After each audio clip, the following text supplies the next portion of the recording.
Շնորհակալ եմ, նույն Ծիրանի դեպքում, պարոն Խոջյան, ես իհարկե այդ ընթացքում մարզային մենք այցելություններ ունեցել ենք, այո, Ծիրանի բերքը քիչ ա եղել, բայց փոխարենը գինն ա բարձր եղել, եւ այս գործողության շնորհիվ Ծիրանի հատվածում մեծ խնդիրներ չենք ունեցել, ընդհակառակը որոշ տեղերում գյուղացիները նույնիսկ իրենք ասում են, որ նորմալ տարի է հաշված բերքի ծավալների հետ։ Որոշ դեպքերում կեռասի հետ կապված խնդիրը ինչի սուրճի, որովհետև կա երկու գործոն, առաջինը դեռ կեռասի մեր արտադրության ծավալները այնքան մեծ չեն, եւ երկրորդը, որոնք որ կան, ինտենսիվ գյուղատնտեսությամբ է, որոնք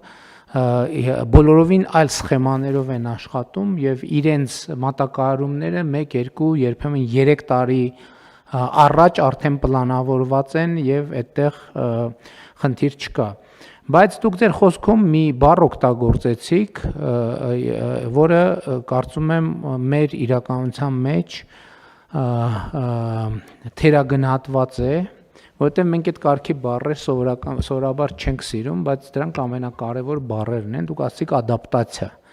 Ինչու են կարևոր այդ բառերը, որովհետև ընդհանրապես բոլոր գիտությունները ցույց են տվել, որ այդ թվում քաղաքակրթության ձևավորման եւ մարդաբանական գիտությունները ցույց են տվել, որ ադապտացիան հայերենում էլ լավ չի հնչում, նեգատիվ կոնտեքստ է, հարմար ողականությունը ամենակարևոր հատկանիշն է, որ մասնավորապես մարդուն հնարավորություն է տվել կենթանական աշխարհում գալ եւ հասնել գերիշխող դիրքի։ Մենք ստենց բառեր սովորաբար չենք սիրում, մենք սիրում ենք բևեռային նշանակություն ունեցող բառեր, մինչդեռ կարծում եմ ֆունդամենտալ նշանակություն ունի, որ մենք հենց ոչ բևեռային նշանակության տերմիններով սկսենք առաջնորդվել եւ ոչ բևեռային նշանակության տերմիններով եւ շրջանակներում մեր ռազմավարությունները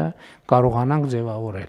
որովհետեւ ադապտացիան հենց այն ամենակարևոր հատկանիշն է, որը էական նշանակություն ունի եւ ունեցել է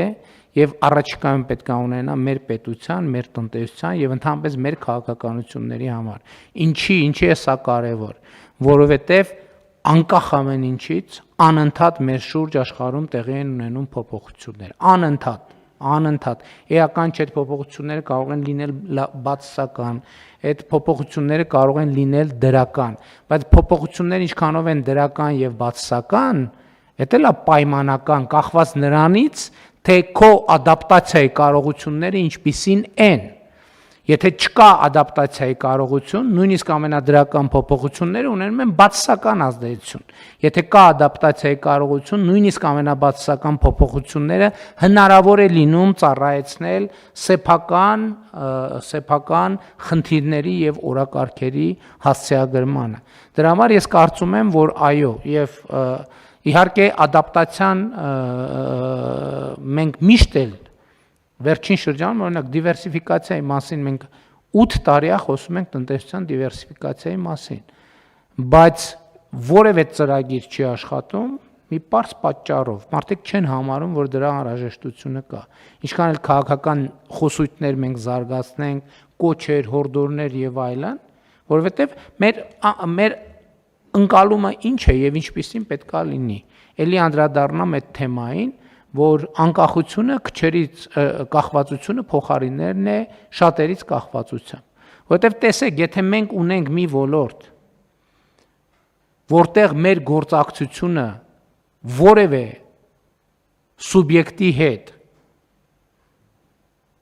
ունի գերակշռող կամ մենաշնորհային իրավիճակ, դա սպառնալիք է։ Մենք դրանուն այդպես չենք դնում, դա սպառնալիք է։ Դա ազգային եւ պետական անվտանգության հարց է, որը պետք է կառավարվի։ Եվ հետեւաբար մենք այս քաղաքականությունները պետք է շարունակենք։ Էլի եմ ասում, շատերը կան, շատ են, քչերը չեն առնվազն, որ ստեղծված իրադրությունը համարում են ճգնաժամ, ես այս իրադրությունը համարում եմ հնարավորություն, որպեսզի ադապտացիան դառնա մենք բևեռային բաներից, ձևակերպումներից բարեկամներ, թշնամիներ, չգիտեմ, հաղթանակներ, պարտություններ եւ այլ եւ այդ կարգի բևեռային ձևակերպումների մեր սոցիալ հոգեբանությունը տեղավորենք ավելի ոչ բևեռային հասկացությունների, բառապաշարների, խնդիրների եւ գործելակերպերի մեջ, որովհետեւ եթե դու ունես ապոկալիպտիկ մտածողություն, իսկ դա մեզ շատ հատուկ երևույթ է, ամեն օր ապոկալիպսիսի պատճառ կա։ Ես օրինակ ասենք առավոտները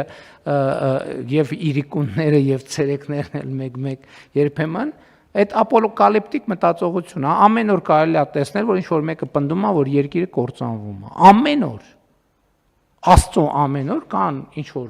մարդիկ դեպքեր, որ պնդում են երկիրը կործանվում է։ Ասենք երկիրը կործանվում է, դուք կառավարության նիստ եք անում, երկիրը կործանվում է, դուք բրիֆինգ եք անում, երկիրը կործանվում է, դուք շաբաթ-կիրակ եք անում, երկիրը կործանվում է, դուք արձակուրդ եք գնում, երկիրը կործանվում է, դուք ջուր եք խմում, երկիրը կործանվում է, դուք սրճարանում նստած եք, երկիրը կործանվում է, դուք սև հագած չեք, երկիրը կործանվում է, դուք քուրդ չեք հագել եւ մոխիր չեք լցրել ձեր գլխին եւ այլն եւ այլն։ Սա ապոկալիպտիկ, որովհետեւ եթե այդ է մտածողության ձևը, իրոք ամեն օր կարելի է գտնել, որ երկիրը կործանվում է, ընդ որում երկիրը ասելով նկատի ունենալու ոչ միայն Հայաստանի Հանրապետությունը, այլ գլոբալ երկիրը։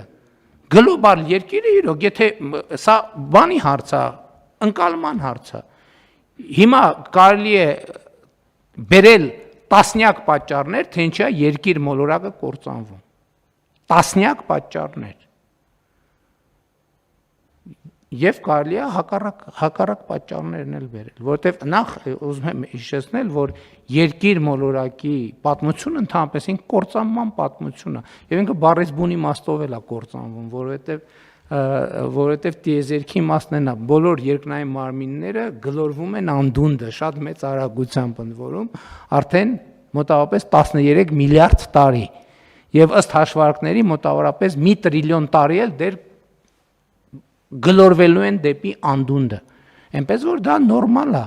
մենք պետք է հասկանանք, որ մենք բոլորս ապրում ենք կործանման վիճակում, ընդ որում ոչ միայն Հայաստանի ոչ միայն երկնային բոլոր մարմինները ապրում են, մենք հիմա ճիշտ է գիտելիքը չի հերիքում արագությունը ասեմ, բայց մենք մի ինչ որ բավականին մեծ արագությամբ գլորվում ենք դեպի անդունդը, այնպես որ պետք է հարմարվել այս իրադրության հետ եւ անել ամենօրյա աշխատանքը ադապտացիայի տրամաբանությամբ։ Մենք պետք է հարմարվենք այս առաջիկա մոտավորապես առնվազն 10 միլիարդ տարի այս անկումը շարունակվելու է։ Հարգելի գործընկերներ, այնպես որ եկեք հարմարվենք այդ իրավիճակին, որ անկման վիճակում մենք պետք է ապրենք, աշխատենք եւ օրակարգեր ձևավորենք եւ լուծենք այդ օրակարգի։ Ես ինչ եմ ասում, որ մեր հարգելի գործընկերներին պետք չի մեզ ահազանգել, որ մենք կործանվում ենք։ Մենք դրա մասին գիտենք եւ գիտենք, որ առաջիկա առնվազն 10 միլիարդ տարի, հələ քիչ եմ ասում, երևի ավելի շատ, այդ կործանումը շարունակել եւ դա անկասելի է, ոչ մեկ չի կարող կանգնեցնել դա։ Եվ ընդհակառակը, երբ որ այդ կործանումը կանգնի, դա նշանակում է ամեն ինչ վերջացել է։ Եվ հետեւաբար մենք իսկապես սա շատ կարևոր բան է, որ մենք անընդհատ լինենք ադապտացիայի վիճակում։ Եվ հենց էսա, որ մենք 2020-21 թվականի իրադարձություններից հետո կարողացել ենք կայունացնել իրադրությունը Հայաստանի Հանրապետության շուրջ, կայունացնել իրադրությունը Հայաստանի Հանրապետությունում, բայց ինչպես նախկինում ասել եմ, երբ որ մենք մի խնդիր լուծում ենք, դա չի նշանակում, որ խնդիրները ավարտվեցին։ Դա նշանակում է, որ խնդիրները ավելացան եւ անընդհատ ավելանում են։ Հիմա այն ինչ որ մենք հիմա քննարկում ենք, դա ընդհանրապես հետևանք է նրան, որ մենք նախկինում չլուծված բազմաթիվ խնդիրներ լուծել ենք եւ դրա արդյունքում հիմա եկել են նոր ավելի բազմաթիվ խնդիրներ, որոնք պետք է լուծենք։ Դա է մեր աշխատանքի իմաստը։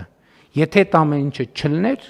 մենք ընդհանրապես կառավարություն ունենալու աշխատանքի ոչ մոտիվացիա կլներ, ոչ էլ անհրաժեշտություն։ Այնպես որ ես առաջարկում եմ, որ մենք հենց այդ ադապտացիան հայերենը չեմ ասում, որովհետև վատ է հնչում հայերենը։